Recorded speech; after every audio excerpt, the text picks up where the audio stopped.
Сәлем достар, бүгін біз сіздермен изопроцестердің графиктерімен танысамыз. Яғни өткен тақырыпта біз изопроцестерді қарастырдық. Енді қысқаша оларды еске түсіре кетейік. Біріншісі ол бізде изотерма болды. Біріншісі, яғни изотерма кезінде бізде температура тұрақты болатын. Енді температура тұрақты болса, демек бізде көлем мен қысымның көбейтіндісі тұрақты болу керек. Және екінші процесс ол бізде изобаралық процесс. Бұл кезде бізде қысым тұрақты болды. Яғни қысымы өзгермейді. Қысымы өзгермесе, демек көлемнің температураға қатынасы тұрақты болып қалды. Сонымен біз үшінші изопроцеспен таныстық. Ол бізде яғни изохора деп аталды. Ол кезінде бізде көлем тұрақты болып қалу керек. Көлем тұрақты болса, демек қысымның температураға қатынасы әрқашан тұрақты болып қалу керек.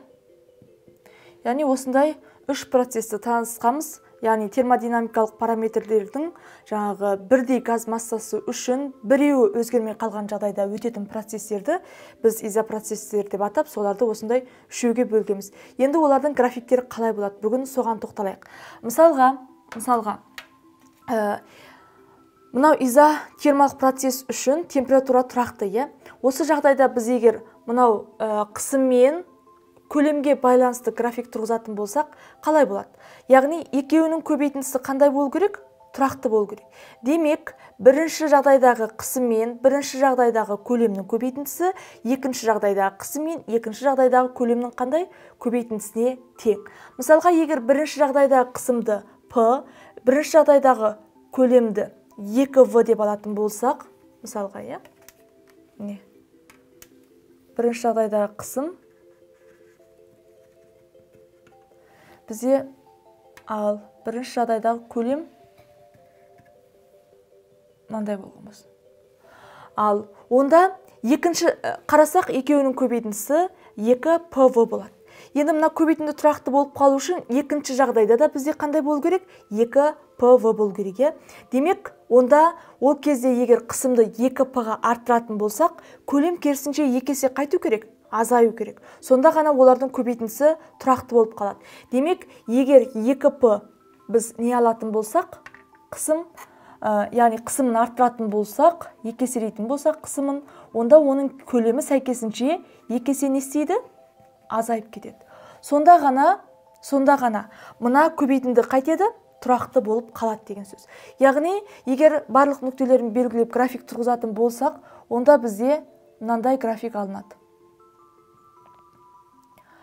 Яғни изотермиялық процесс үшін қысым мен көлемнің байланысын алатын болсақ, бізде осындай график алады екенбіз, қисық. Ал енді изобаралық процессті қарайықшы, яғни ол жерде қысым тұрақты деген сөз. Яғни көлем арта бергенмен қысым не істеу керек? Өзгермеу керек. Демек, онда бізде изобаралық процесс үшін ылғи да қысым, мысалға, егер басында P болса, сол P-сында қайтеді? Қалады. Яғни мына жерді белгілеп қой. Өзгермейді. Көлем V болса да ол P болып қалады, 2V болса да P болып қалады. Өйткені ол жерде қысым қандай болу керек? Тұрақты болу керек. Сонда мынау бізде екінші жағдайдың графигі болады деген сөз. Ал енді изохоралық процесс үшін көлем тұрақты, яғни қысым P болса да, 2P болса да, оның көлемі не істеу керек? Өзгермеу керек. Демек, онда ол мынау, мысалы, басында V болған болса көлемі, онда ол былай болады деген сөз. Яғни қысым артып жатыр, бірақ көлем әлі сол V деген бір мәнінде тұр деген сөз. Сонда мынау бізде үшінші жағдай изохораның графигіне сәйкес келеді, мынау бірінші жағдай изотерманың графигіне сәйкес келеді екен. Яғни біз PV диаграммасын қарастырдық, енді келесі VT диаграммасын қарастырайық. Бірінші жағдайды қарастырайық, изотерма. Яғни бастапта T болса, процесс аяқталғанға дейінде ол қандай болу керек? Т болу керек. Демек, изотермиялық жағдайда не тұрақты? Температура тұрақты. Онда ол мынау көлемнің берілген жағына параллель ғып жасаймыз. Сол кезде қарайық міне. Яғни, көріп отырсаңыздар, көлем В болса да, 2В болса да, ол температура не істемеу керек? Өзгермеу керек. Демек, мынау бірінші жағдайдың графигін береді. Ал екінші жағдай изобаралық процесс. Бұл жерде қысым тұрақты, бірақ мынау В мен Т-ның қатынасы бір-біріне қандай болу керек? Әрқашан тең болу керек. В1 бөлінген Т1 әрқашан В2 бөлінген Т2-ге тең болып отыру керек. Қандай жағдайда тең болады? Егер мына, мысалға, В бөлінген Т-ны қарастырсақ, тура осы жағдайда, мысалы, В, бірінші жағдайдағы көлемі В десек, бірінші жағдайдағы температурасы Т десек, демек, екеуінің қиылысы біз қай жерде аламыз? Онда мына нүктені аламыз, Онда бұл неге тең деген сөз? Яғни, 2В-ның 2Т-ға қатынасы деген сөз. Онда келесі біз қайсы нүктесін аламыз оның?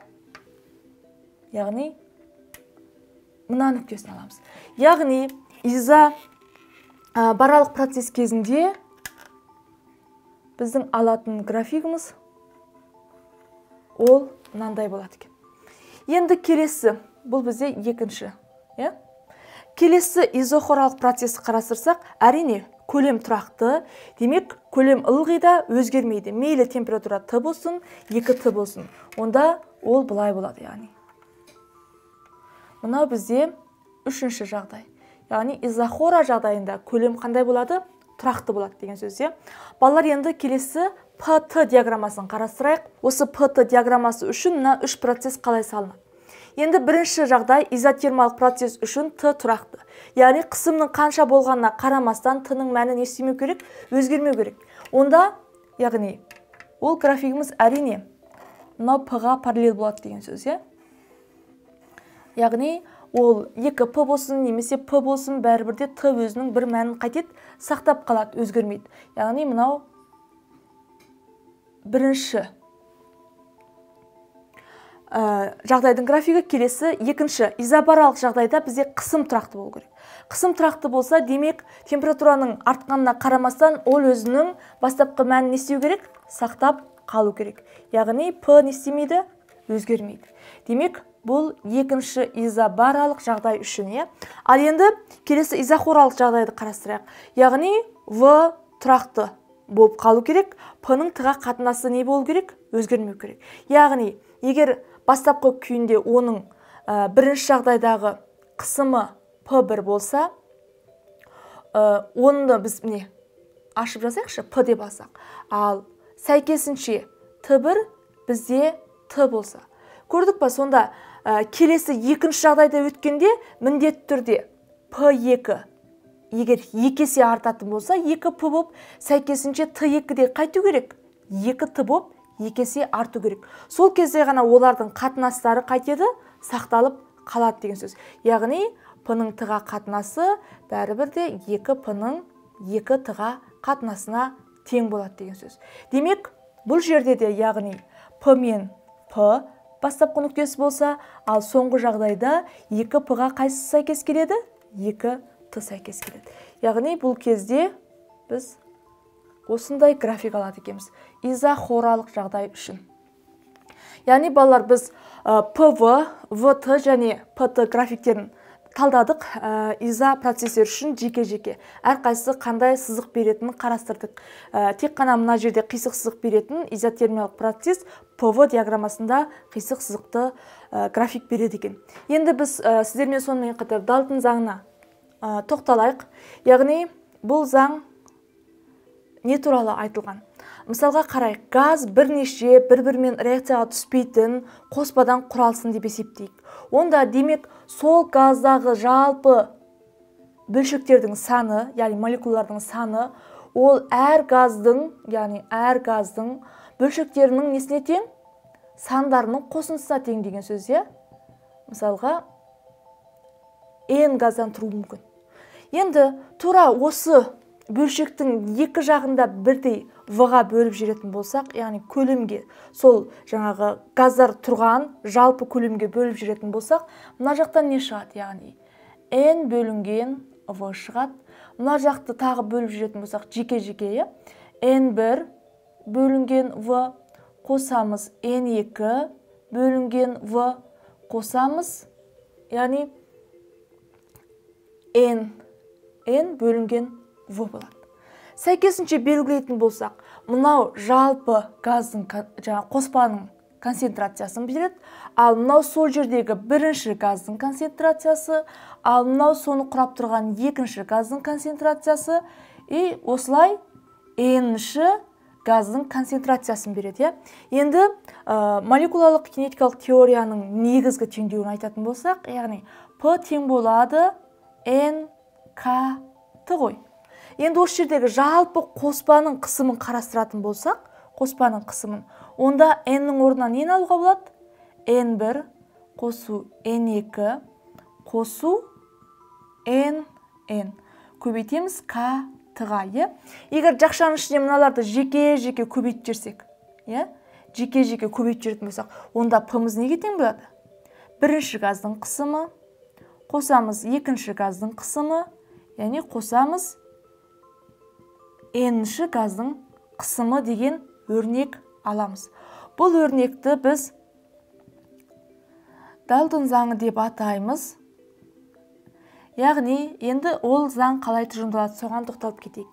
Яғни, егер бір газдың құрамында бір-бірімен реакцияласпайтын, қандай да бір газдардың қоспасынан құралған болса, онда ол әр газдың қысымы, яғни қандай жағдайдағы қысымы, партиалдық қысымы. Ол партиалдық қысым деген не? Сол газ жеке өзі жаңағы қоспа тұрған көлемді алып, және қоспаның температурасына тең температурасы болған жағдайда ие болатын қысымын біз не деп атайды екенбіз?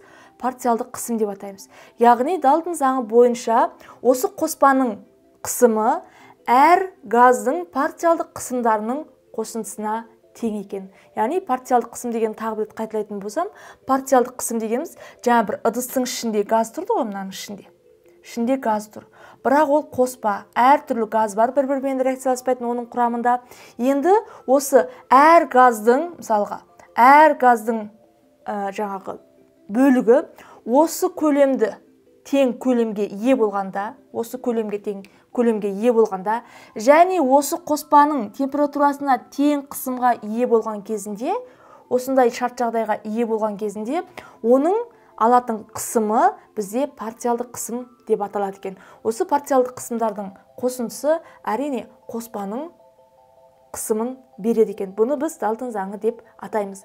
Балалар, бүгін біз изопроцестердің графиктерін қарастырдық, және сонымен қоса Далтон заңын қарастырдық. Сіздерге түсінікті болды деген ойдамын. Түсініксіз жер болса, видеоның соңына пікір қалдырыңыз, мен сіздерге жауап беремін. Келесі практикалық бөлімде кездескенше сау болыңыздар.